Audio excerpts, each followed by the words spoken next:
Hello दोस्तों, आपका बंधु परिवार में स्वागत है। आज हम दोस्तों 1 अप्रैल 2023 से संबंधित दैनिक समसामयिकी का महत्वपूर्ण क्वेश्चनों को देखेंगे, जो आने वाले विभिन्न प्रतियोगी परीक्षाओं के लिए होंगे अति महत्वपूर्ण दोस्तों। ये परीक्षा आने वाली पीसीएस या बीडीओ के लिए अति महत्वपूर्ण होगी दोस्तों।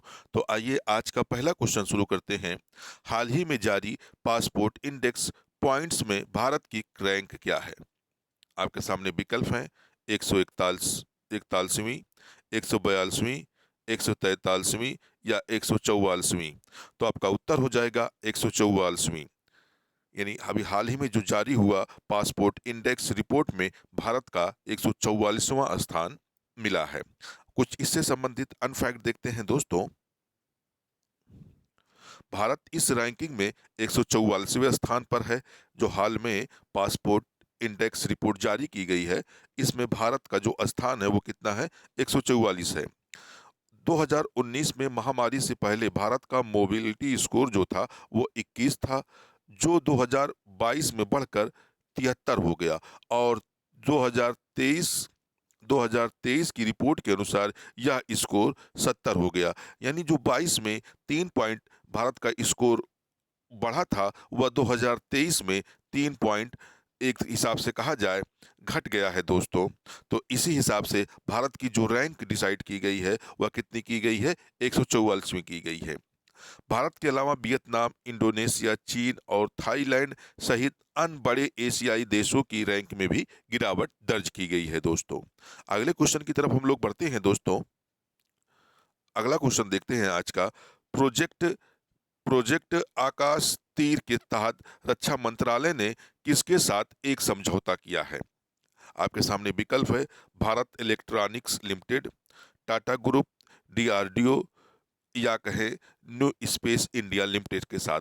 तो आपका उत्तर हो जाएगा भारत इलेक्ट्रॉनिक्स लिमिटेड। यानी हाल ही में रक्षा मंत्रालय ने प्रोजेक्ट आकाश तीर के तहत भारत इलेक्ट्रॉनिक लिमिटेड के साथ एक समझौता किया हुआ है दोस्तों। इससे संबंधित कुछ अनफैक्ट देखते हैं हम लोग दोस्तों।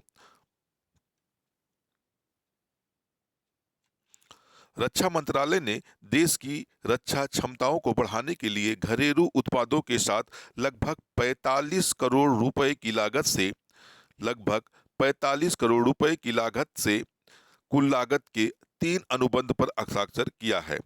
पहला अनुबंध भारत इलेक्ट्रॉनिक लिमिटेड यानी भेल के साथ, जो इनका भारत और रक्षा मंत्रालय का पहला अनुबंध हुआ है, सिग्नेचर हुआ है, वह भारत इलेक्ट्रॉनिक के साथ हस्ताक्षर किया गया है, जो 1982 करोड़ रुपए के स्वसंचालित वायु रक्षा नियंत्रण और रिपोर्टिंग सिस्टम प्रोजेक्ट आकाश तीर से संबंधित होगा।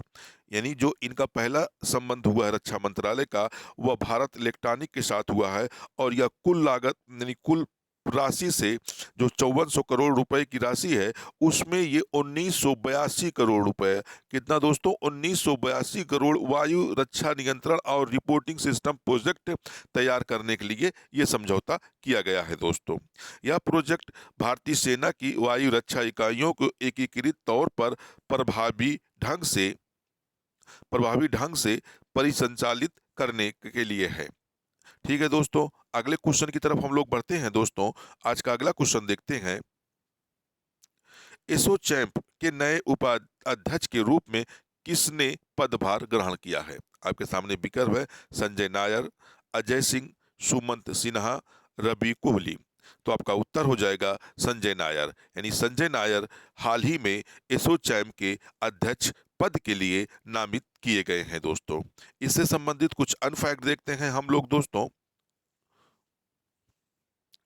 सोरिन इन्वेस्टमेंट फंड के संस्थापक और अध्यक्ष संजय नायर एसोचैम के नए वरिष्ठ उपाध्यक्ष बनाए गए हैं दोस्तों। यानी एसोचैम के संजय नायर जो हैं नए वरिष्ठ उपाध्यक्ष बनाए गए हैं। स्पाइस जेट के प्रमुख अजय सिंह ने associate chamber of commerce and industry of India ASSOCHAM के आधार पर अध्यक्ष पद का भार संभाला है दोस्तों।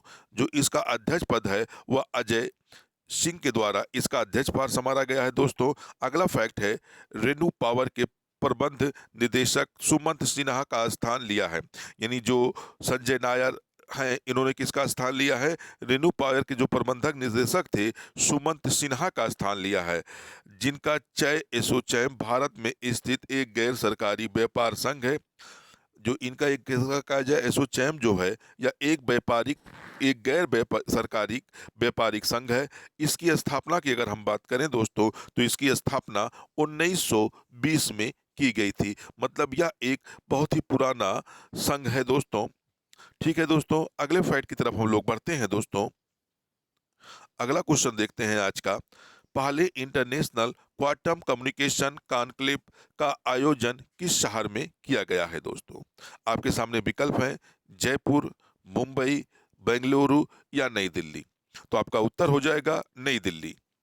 हाल ही में हाल ही में पहले इंटरनेशनल क्वांटम कम्युनिकेशन का कॉन्क्लेव का जो आयोजन किया गया है वह नई दिल्ली में किया गया है दोस्तों। इसलिए आपका उत्तर क्या हो सही हो जाएगा? नई दिल्ली सही हो जाएगा। इससे संबंधित कुछ अनफैक्ट देखते हैं दोस्तों। नई दिल्ली में पहले इंटरनेशनल क्वांटम कम्युनिकेशन कॉन्क्लेव का आयोजन 27 से 28 मार्च 2023 तक किया गया। इसका जो आयोजन हुआ था दोस्तों वह 27 से 28 मार्च के बीच किया गया था। इस अवसर पर केंद्रीय संचार मंत्री अश्विनी वैष्णव ने कहा कि भारत का पहला क्वांटम कंप्यूटरिंग आधारित दूरसंचार नेटवर्क लिंक अब राष्ट्रीय राजधानी में शुरू हो गया है। यानी यह क्वांटम कंप्यूटरिंग आधारित यह भारत के लिए पहला होगा दोस्तों। यह प्रणाली भारत सरकार के दूरसंचार विभाग के तहत दूर प्रौद्योगिकी विकास केंद्र सेंटर फॉर डेवलपमेंट टेलीमेटिक्स द्वारा विकसित की गई है। यानी जो इसका विकास किया गया है वह जो है दूरसंचार प्रौद्योगिकी विकास केंद्र और सेंटर फॉर डेवलपमेंट ऑफ टेलीमिक्स यानी दो कंपनियों द्वारा, जिसे हम शॉर्ट फॉर्म में सी डॉट कहेंगे, यानी दो कंपनियों द्वारा इस क्वांटम कंप्यूटरिंग का विकास किया गया है दोस्तों। अगले क्वेश्चन की तरफ हम लोग बढ़ते हैं दोस्तों और आज का अंतिम क्वेश्चन देखते हैं।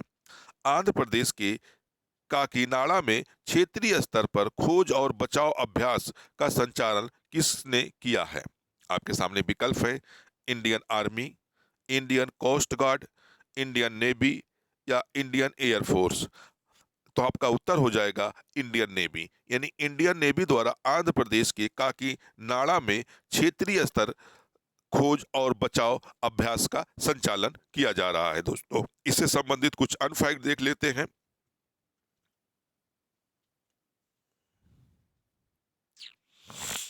भारतीय तट रक्षक ने 28 से 29 मार्च 2023 के दौरान आंध्र प्रदेश के काकीनाडा में क्षेत्रीय स्तर पर खोज और बचाव अभ्यास का संचालन किया है दोस्तों। इसका उद्देश्य एक वास्तविक समकालीन समुद्री आपदा परिदृश्य जैसे कृत्रिम स्थिति तैयार करना है और बड़े पैमाने पर बचाव अभियान की पद्धतियों को उजागर करना है। यानी इसका जो उद्देश्य है इस अभ्यास का दोस्तों, जो समुद्री आपदाएं आती रहती हैं उसके लिए खुद को तैयार रखने का है दोस्तों। भारतीय तटरक्षक भारत की एक समुद्री कानून प्रवर्तन और खोज और बचाव बल है। इसकी अगर स्थापना की बात करें दोस्तों, तो इसकी स्थापना 18 अगस्त 1978 को की गई थी।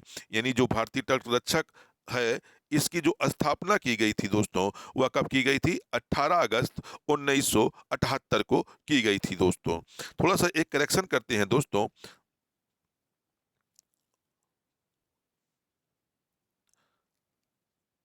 ठीक है दोस्तों, तो आज आपको हमारा वीडियो कैसा लगा दोस्तों, आप हमें कमेंट बॉक्स में बताएं और हमारे वीडियो को ज़्यादा से ज़्यादा शेयर करें, ज़्यादा से ज़्यादा लाइक करें। चैनल को हमारे सब्सक्राइब करना बिल्कुल ना भूलें दोस्तों।